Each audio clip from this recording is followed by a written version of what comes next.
탄력성과 그 다음에 수요 공급과의 관계를 생각해 보려고 하는 겁니다. 우리가 탄력적이라고 할 때는 수량의 변화가 많다 이렇게 이야기하고 그림이 누워있는 것을 탄력적이라고 이야기를 했어요. 그래서 수량 변화가 많고 가격 변화는 적다. 비탄력이라는 것은 수량 변화가 적고 그림이 이렇게 서 있는 거기 때문에 가격 변화가 많죠. 그런 상황에서 주변에 수요와 공급의 변화가 생겼을 때 어떤 식의 변화가 생기느냐 이 문제를 보려고 하는 겁니다. 먼저 수요가 증가됐다고 하자 이 말이죠. 수요가 증가되면은 가격은 올라가고 양은 증가된다. 이 사실 기억합니까? 다시요. 수요의 증가는 가격은 상승하고 양은 증가를 하죠. 그런데 여기서 이제 공급이 탄력이냐 비탄력이냐에 따라서 올라가고 증가하는 건 맞는데 많이 올라가느냐 많이 적게 올라가느냐 이 문제를 보려고 하는 거예요. 그래서 밑에 그림을 한번 생각해 보시면은요.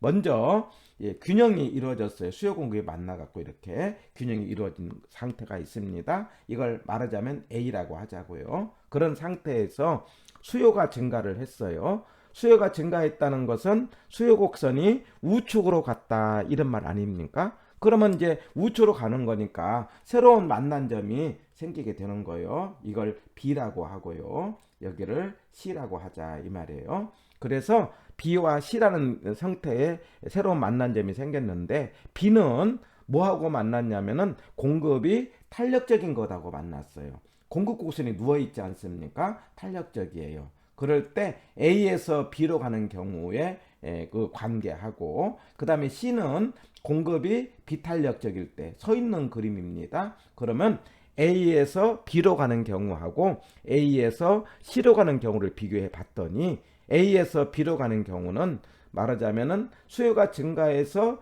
뭐냐면 가격도 올라가고 양도 증가를 했는데 탄력적일 때는 가격이 조금 올라갔다 이 말이에요. 가격이 조금 올라갔다. 예. 그런데 비탄력일 때는 가격은 어땠습니까? 많이 올랐죠. 예. 그러니까 탄력일 때는 가격은 조금 오르고 비탄력일 때는 가격이 많이 올랐다. 이걸 보자는 거죠.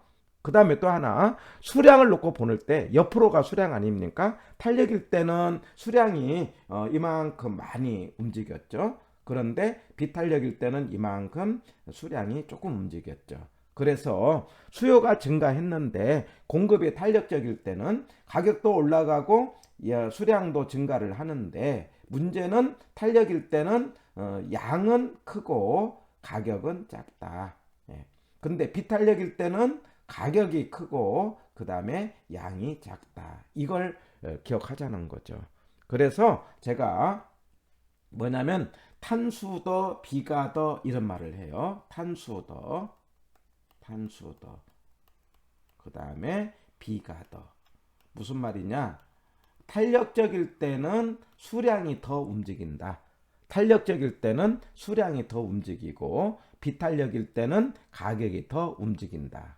그래서 탄력이라는 건 그림이 누워 있는 거니까 수량 변화는 많죠. 그래서 가격 변화는 적다. 이렇게 보자는 겁니다. 그래서 그 수요의 증가 이 경우는 어떤 경우냐면 이런 걸 보세요. 갑자기 서울에서 아파트를 살려는 사람이 많아졌어요. 그런데 아파트의 공급이라는 게 한정됐기 때문에 비탄력적 아닙니까? 그래서 수요가 증가한 상태에서 공급이 비탄력적이면은요 가격은 엄청 올라가게 되죠.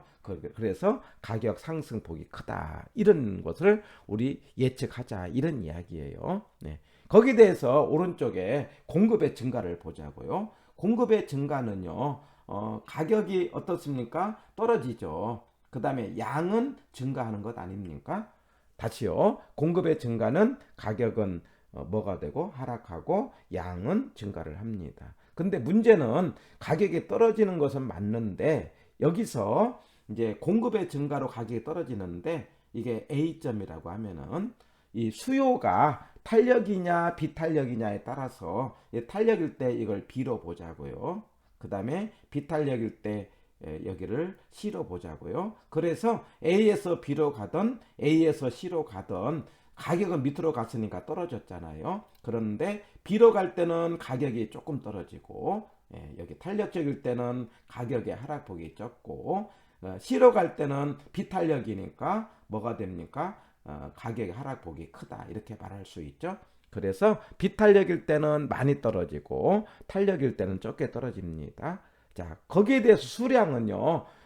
B는 탄력이 옆으로 가는 게 수량 아닙니까? 그래서 수량은 탄력적일 때는 많이 변했고요. 비탄력일 때는 조금 변했죠. 그래서 우리가 탄력과 비탄력과의 관계에서 탄력적일 때는 누워 있어서 수량 변화가 많고 비탄력일 때는 서 있어서 가격 변화가 많다, 이런 것을 기억을 하고, 오른쪽에 예를 보면은 공급이 증가됐다는 건, 예를 들면은 우리가 김장 작황이 좋아서, 배추의 작황이 좋아서 공급이 많아졌다고 하자고요. 그런데 우리가 김장하는 사람은 정해졌잖아요. 그러면 수요가 비탄력적이라고 하는 거예요.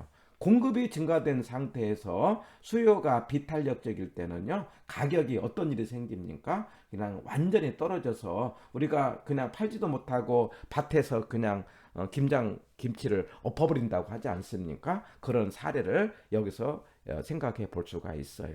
그래서 수요 공급과 탄력성의 관계를 우리가 기억을 하고, 문제 풀 때 탄수 더 비가 더 해갖고 탄력일 때는 수량이 많이 변하고 비탄력일 때는 가격이 많이 변한다 해갖고 덜 이야기를 이제 문제가 나와요. 그래서 탄력은 누웠으니 수량에다가 덜을 붙이고, 그 다음에 비탄력일 때는 가격에다가 덜을 붙인다는 거. 그러면 탄력일 때는 수량에 덜을 붙였다는 것은 가격에 덜 이렇게 붙이는 거예요.